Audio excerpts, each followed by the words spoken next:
Hey, friends. So,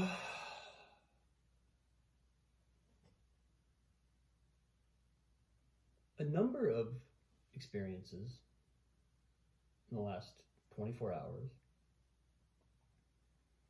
are kind of adding up to something. And it's, in a way, if I look at the last several weeks and even months, I can see a kind of slow build in this direction. But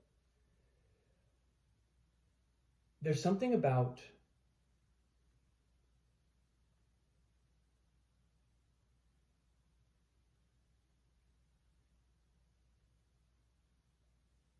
looking closely at who we are.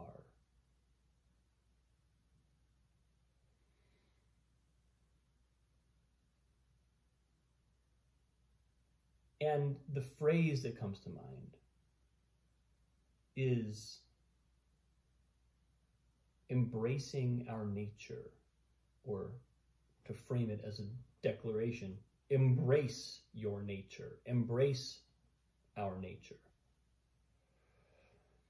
And what I mean by that is, I think people who reflect a lot, there's something inherently self-critical in the act of self-reflection. If the act of self-reflection isn't just an act of pure narcissism and just staring at our own image and loving it, there's something, but I don't think that that's a very common experience. I think that's kind of like a pathological, it's the outlier experience, that someone would just see themselves clearly and just think that they're amazing, right? Those two things don't really go hand in hand. Seeing ourselves clearly usually involves, part of that clearly is a sense of a critical gaze, a sense of, well, here's what I need to work on. And so in that context, or in that, given that, it sometimes takes a bit of doing to fully embrace our own nature when we're self-reflective, because we're constantly critiquing it. We're constantly going, I should do better at this. I could be better about this. Oh, look at that. I could be better about this. Oh, I could be better about that. Oh, wow. Look at all these ways that I didn't even know I could be better. But now that I look closely, I could be better in all kinds of ways that were not even apparent to me before. And there's a kind of, I think this is something that, especially I feel like it's a modern age. It's like a Gen X, Gen Y, Gen Z forward thing. I mean, and also prior to that too, among highly kind of conscious and reflective people. But there's a way in which these more recent generations have been encouraged, and the culture is just ripe with opportunities and with skills. It's something that has come online as a real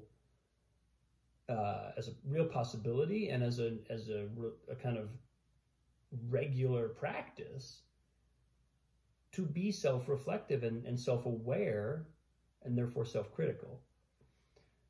So among people like that, and I count myself among them, the idea of embracing who we are as we are now is like, how could you do that? How could you have all these criticisms of yourself and at the same time embrace and sort of be okay with ourselves as we are?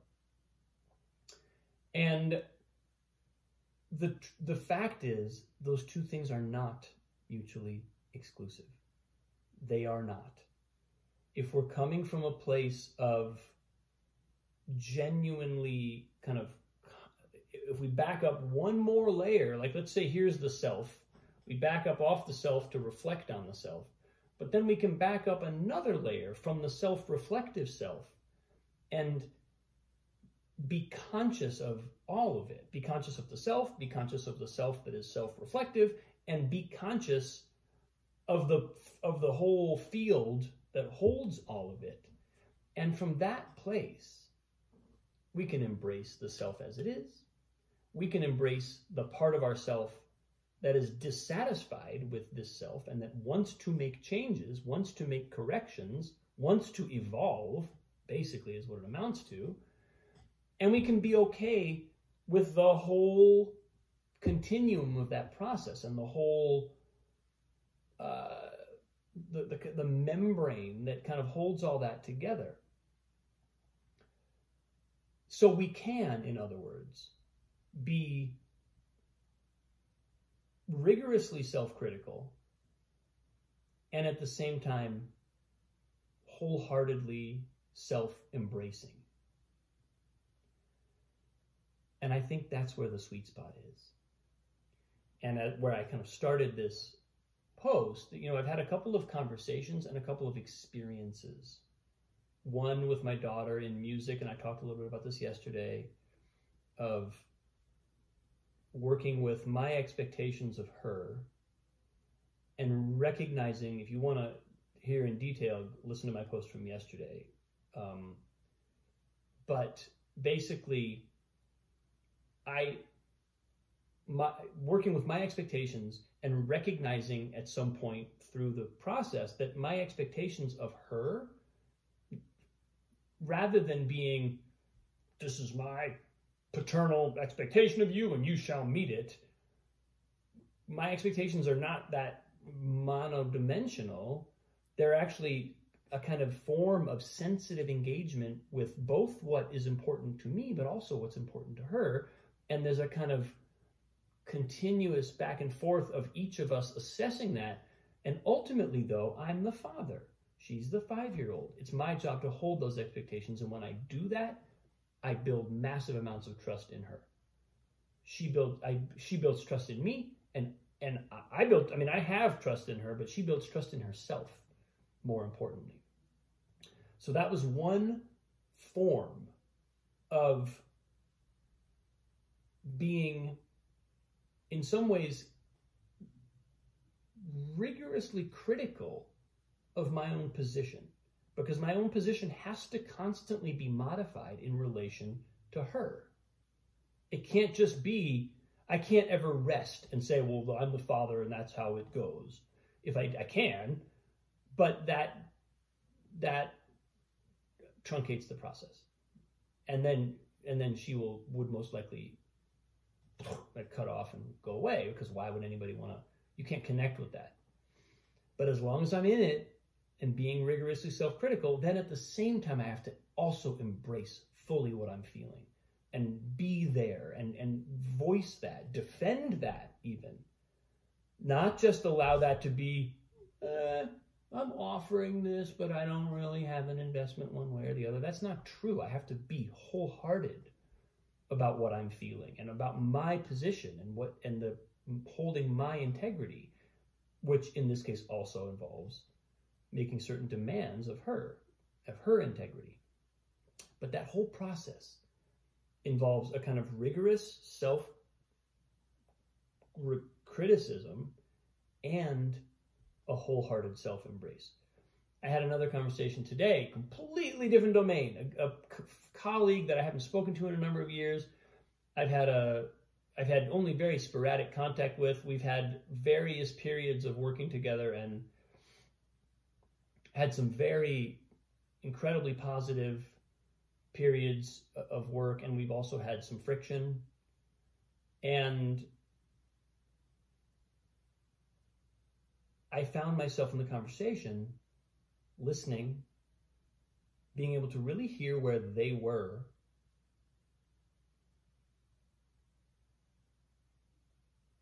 and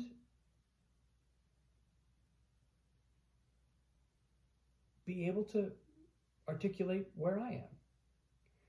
And in some ways it meant aligning with them. And in a small handful of moments in today's conversation, it also involved pushing back and saying, I don't agree with that. Here's where I see this, or here's how I see this. And especially given the intensity of the work, the that has occurred over the years, that felt like a step for me. It felt like a willingness to be honest, a willingness to be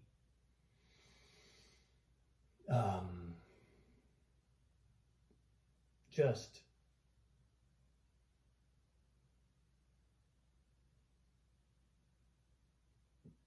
real. Willingness to show up fully as I am.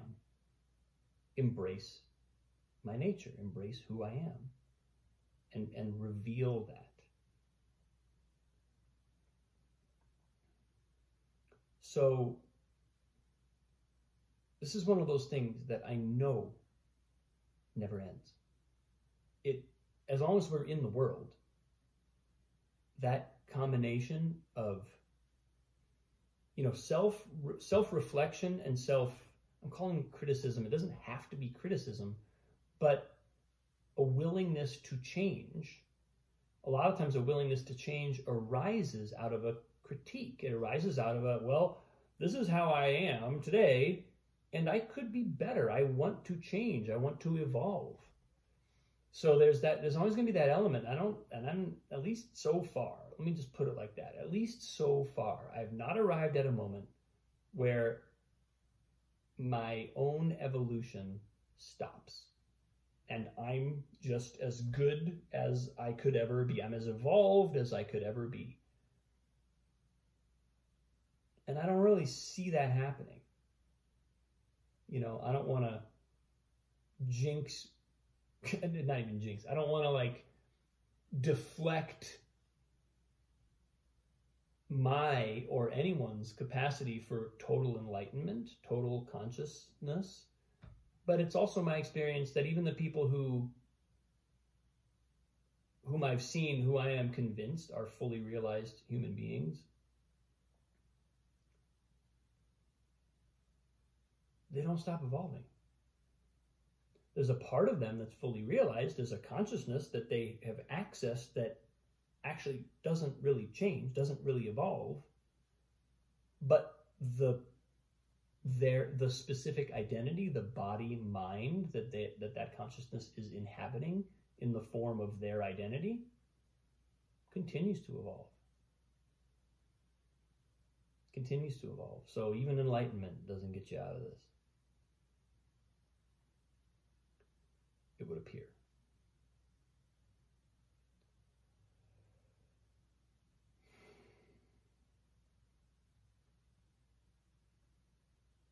And I think if I were going to give myself advice, sometimes I like to present myself with a conundrum like this, and then imagine asking a wise person, and then of course I just try to access that place within myself.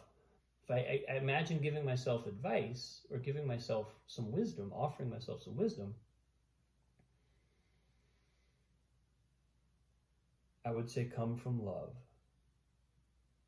Come from love in the self-reflective part of the process, and come from love in the self-embracing part of the process. If we can come from love and model for our own interior experience what it feels like to be elevated by love, to have love be the thing that's regarding us, love be the thing that's offering proposals for evolution or change, and love be the thing that holds it all. Love the self-critiquing self, and love the whole. All of a sudden, change isn't so scary anymore. It might not be comfortable. It might require great doses of energy.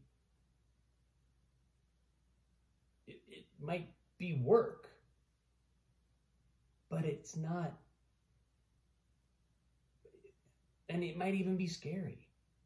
It's just that there will be a container and a kind of energy infusing it all that makes it feel possible, that makes it feel inspiring. It's an uplift, a current of uplift rather than a current of critique. That's, I think, the thing that I see sometimes in these generations that are very self-reflective, very self-aware, is there's a relentlessness to the self-critiquing that can ultimately kind of depress us and almost make us not want to look anymore. Right? Like if we just feel constantly regarded, constantly critiqued, we almost can't look anymore because it's too exhausting. Love changes that. Love changes that. That gaze, if that gaze is coming from love, it's a whole other experience. So, anyway, that's where I am today, people. Thanks for watching. I appreciate you. Have a wonderful day. I'll see you soon.